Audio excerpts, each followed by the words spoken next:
Hi crafters, it's the day 12 of my 25 days of Christmas tutorial series. This time we're going to create a card that doubles as a tabletop decoration. To create the shape of the card, I'll be using the largest die from the Perfect Castle die set by Paper Discovery. I've die cut this shape 2 times out of gray cardstock. I'm also going to use the brick texture insert die that is included in the set, and I'm going to place it onto one side of the template. I have sent it through the die cutting machine and I simply used a cutting sandwich. That is quite enough to create that pretty brick texture. Then I'm going to place the die onto the other half of the template and I'm going to die cut it again. As always, the tools and supplies that I'm using are listed down below in the description as well as on my blog. So now I have one die cut embossed and I'm going to repeat the same process on the other die cut. This die cuts out an outline and it also creates score lines and a tab at the side. So I'm going to trim off the tab from one of the die cuts. Actually, this die is meant to create a 3D castle tower and it's almost 9 inches tall. But for this card, I'm going to trim it down and make it shorter. So I have put both pieces together and I'm trimming them to about 4¼ inches.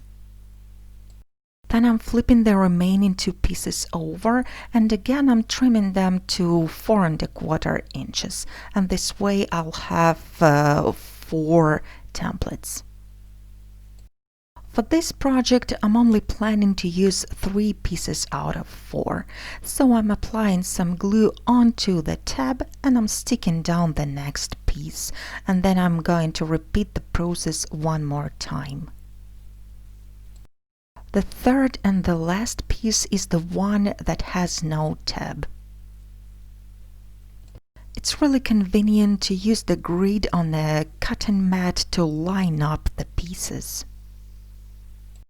Now I'm going to fold this template zigzag-wise to create a concertina shaped card.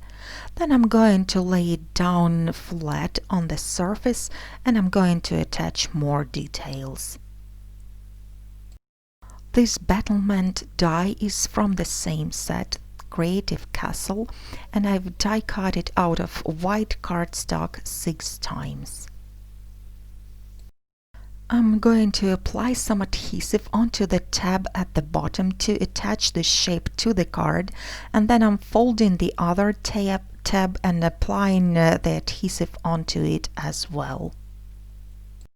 This way I'm going to attach those Battlement details onto my card base as well as to each other. I'm attaching them one by one the same way, and when I'm coming to the last one, I'm trimming off the tab from the side and attach this one as well. The next detail I'm going to add is this window. It's also the part of the set. I've die cut this shape out of white cardstock 6 times. Now I'm going to use the scissors and trim off the bars from one of the windows only, the one that I'm going to kind of keep open. This stamp set is the fabulous Fairies seasonal detail, and it's also the part of my Creative Castle collection. I will be using some stamps from this set to add some detail to my card. So I have chosen this fairy that is sitting on the crescent moon, and I'm going to stamp this image onto the yellow cardstock. Now I'm going to take my open window die cut and I'm going to apply a little bit of liquid glue at the wrong side. I'm using the Precision Applicator bottle here, and then I'm going to place this window right onto the fairy image, and I'm going to kind of frame it as if she's sitting in the window.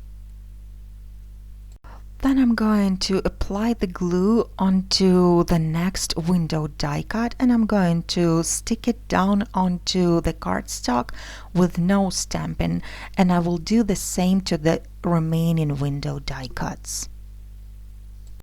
Then I'm going to take the scissors and I'm going to cut out each window, and I'm simply following the outlines of the die cuts. Although this Gothic window die is pretty intricate, the outline is really simple and it makes it really convenient for fussy cutting. So now I'm going to take my time and cut out all 6 shapes. Once I have everything cut out, I'm going to use the liquid glue again, and I'm going to stick down each window onto each section of the castle. This Thorn die is also the part of the castle die set, and I've die cut it a bunch of times out of silver cardstock. And now I'm going to add those die cuts randomly all across my castle. I'm trimming some of the die cuts if necessary. You can also attach this die cut upside down. It works both ways.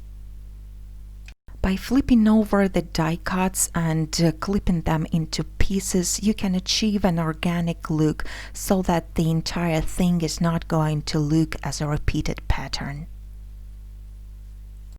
You can attach as many thorns as you like. You can add just a few or place them all over. I'm going to add quite a lot here. Once everything is attached and the glue is dry, I'm going to flip over the card base and I'm going to trim off everything that hangs off the edges. I'm also going to add a sentiment to my card, and I will use the stamp from the same stamp set. I'm simply going to stamp it out with the black ink under one of the windows. And since the phrase goes, "Wishing you a sparkling Christmas," I do want to add some sparkle and shine to this project. These flower sequins are by Cut Scrappiness and they are cup shaped, not flat, and this is why I'm going with the hot glue. It dries instantly and I'm sure the sequins will remain in place.